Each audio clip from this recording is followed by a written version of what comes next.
Welcome everybody to Apple Insider. While the HomePod has been grabbing a lot of headlines, there's some other pretty darn awesome speakers out there, and one of them is my absolute favorite, which is the Libratone Zipp. We are going to be taking a deep dive for this review, checking out everything the Zipp has to offer, covering stuff like the hardware, how it works, the interface, the controls, what really makes this distinct and sets it apart from pretty much every other speaker out there on the market. And to round it out at the end, we're going to do a sound test, but not just any sound test. We're going to compare it to the HomePod and really see which one has better, superior audio. So with that said, let's go ahead and dig in. On the most basic level, the Zipp is another Wi-Fi and Bluetooth speaker, but has a whole bunch of additional smarts built in, such as AirPlay, DLNA, aptX if you've got an Android device that supports that, and of course Wi-Fi and Bluetooth. A couple of those that are really nice. One, I love that this is a Wi-Fi speaker that also works over Bluetooth. So while it's in your home, tied into Wi-Fi, tied into Spotify, everything else, when you're on the go, just jump over to Bluetooth and you still have a portable speaker. While AirPlay is amazing for iOS users, on the Android side of things, they have aptX, which is Qualcomm's way of doing higher-end Bluetooth audio that's basically more along the lines of lossless audio, but using Bluetooth. It really lends itself to some pretty good sounding audio, but it is limited to Android devices because Apple prefers AirPlay instead. Inside of the box, which is not really a box, more of a long cylinder, you'll find the actual speaker, a few kind of getting started guides, and the power cable. The Zipp starts to impress right out of the gate. Unlike the bulk of other speakers out there, they actually put a lot of time and attention to even the smallest things, like the power cable. It not only has a braided nylon cable, it has its own little cord management system so you can wrap it up and lock it into itself. It uses a barrel connector, which is a lot more stable and rotates around compared to something flat like a micro USB.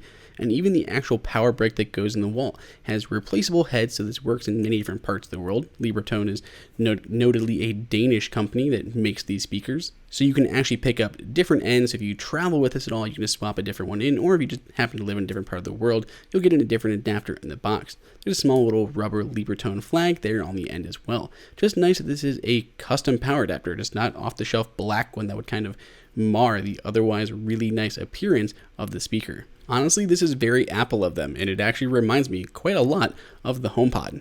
While the setup process is pretty easy to go through, there's really no complications here, it's definitely not as well integrated as the HomePod is. But that's just because Apple makes both the iPhone, the iPad, and the HomePod, so it just makes the whole pairing process simpler. This is still easy to go through using the Libratone app. Wake it up on the back, hold down the nightingale on the top to start going into pairing mode, add it onto your Wi-Fi network, it'll go ahead and connect and walk you through a few basic getting started steps. Some things that I like right away about this process is it actually knows the color of your Zipp.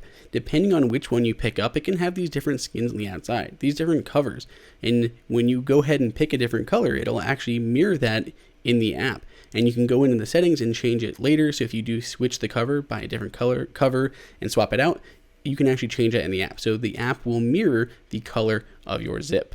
So since we're kind of talking about those covers that get mirrored in the app, is you can actually buy these separate. One obviously comes on the speaker itself, or you can pick up additional ones. So why you'd want to do that, maybe you just want to get a different color, because there's lots of different colors to choose from, or something happens to the outside of yours. They're meant to be replaceable. They literally zip off and put a new one on, so they're very easy to do. Walking through the process, you push in on the handle and twist it out and remove it. Go ahead and unzip the actual cover from the bottom of the Zipp speaker, pull it up over the top and over its head, kind of like you're taking off its shirt, and then you can go ahead and do the same thing back in reverse to put a different color on. There are quite a few different colors to choose from, and I really like that. Like, definitely seems like a fun aspect of the speaker. And not to mention, smart on their part. They don't have to manufacture a bunch of actual different colored speakers. They can just do all these little smaller parts and make them replaceable for any user. If we walk through the app, which you don't have to use that often, but is definitely useful in setting a lot of things up. Because it's a Wi-Fi speaker, there's quite a few different things that you can do with it. Right on the home, you can tie into different streaming services, whether it's internet radio, Spotify, or Tidal. Then your speaker can tie into these without having to use your phone at all. From the main speaker page, you can view the battery life by tapping on that top left-hand corner, which you can see in this case, it's even plugged in. Top right, you can see your Wi-Fi signal. If you know if your Wi-Fi is gone, you need to switch over to something like Bluetooth. You can adjust your volume going around the side, cutting pause, fast forward, and go back on the actual controls there. And you can see the input on the bottom left-hand corner, which in this case happens to be AirPlay. You can also customize your favorites, which can be programmed right into the speaker, requiring no phone at all once they're set up. Here you can see you can set a sleep timer, so if you want to have a sleep timer, let's have it automatically turn off, no problem, and voicing, which is something that I still wish the HomePod had. Basically, these are just different EQ balances for the speaker, whether you're looking for a little bit more bass with Rock the House, or you're going to be doing something more like easily listening, or if you want to listen to spoken word, or even movie mode. I actually jump around these a lot. I love to use this to watch movies on my iPad. I love to use it to listen to audiobooks through Audible, and of course I just like to listen to music, which my favorite happens to be the live concert mode. These definitely make a big difference. Here you can see where we can select the color. So automatically one is selected based on the one that you actually purchased with your Zipp. And then if you ever change it, you can swap it there. It'll change the skin in the app. For iOS users, the primary way of communicating with the Zipp playing audio is going to be through AirPlay. And whether it's through your iPhone, your iPad, your Mac, whatever it may be, even your Apple TV can all throw their audio right here to the Zipp. But it also doesn't work just over Wi-Fi, it also works over Bluetooth. So this has a battery built in the inside of it. So you don't have to have it plugged in. You can unplug it, take it with you, run on the battery, and use Bluetooth anywhere you go. And while it doesn't have Siri, you can use Amazon Alexa. There is an Amazon Alexa skill, so you can ask her to play any music on the speaker when connected to Wi-Fi.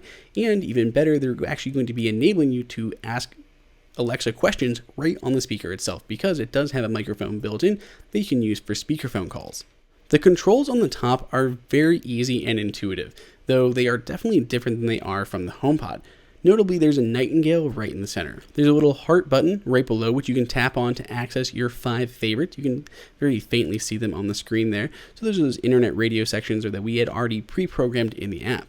When music is playing from like your iPhone, your iPad, your Mac, or Apple TV, you can tap on the nightingale to play or pause. Run your finger around the edge to increase or decrease the volume, and tap on the left-hand side to go back to the beginning of the song, or tap on the right to go to the next song. One of the most unique commands, however, has to be hush. I love this and I use it all the time. Someone's talking to you and music's playing, just put your hand right over the top of the speaker, right over the nightingale. It'll almost mute it. It'll make it really quiet, allowing you to talk. And as soon as you're done, lift your hand and music comes right back up. If you want to know the battery, go around back, press on the power button just once and go look back at the top, and you'll see a battery ring going around. If it happens to be red, you know that you need to charge. Around back, we have a few really helpful things. So of course, there's going to be the basics that you would have assumed would be here, including the power button and the power port, which is for that barrel cable connector that they shipped with you to actually charge your Zipp. And then we have an audio input, so you can physically plug things in here, which is always nice to have a physical input, something the HomePod does not have. And lastly, on the right has a USB. You can plug devices in here and use the internal battery to charge your phone while you're on the go. I love when speakers build this in. It also has quite a hefty battery. On normal playback and medium volume, you'll probably get about 10 hours of playback time, which compared to the HomePod, which has to be plugged in all the time, is an absolute delight. Now let's go ahead and talk about one of the most important things about any speaker, and that is the audio quality. What I noticed right away is it doesn't have as much bass as the HomePod, not by a long shot. And for me, that was a good thing. But I know a lot of people like the heavier bass on the HomePod. For me, this feels just about right. If I really want to get more bass, I can put it into that kind of party mix mode where it can get a little bit more thump on the low end. Now, historically, in any speaker review I do, I tend not to bother with an actual sound recording because it's hard to tell based on the mic and your speakers how everything sounds together. But we are going to do a sound comparison between the Zipp and the HomePod. And we're not going to just do that, we're going to do it in a couple different modes for the Zipp speaker. So starting off just basic levels, we're going to start with some music on the Zipp.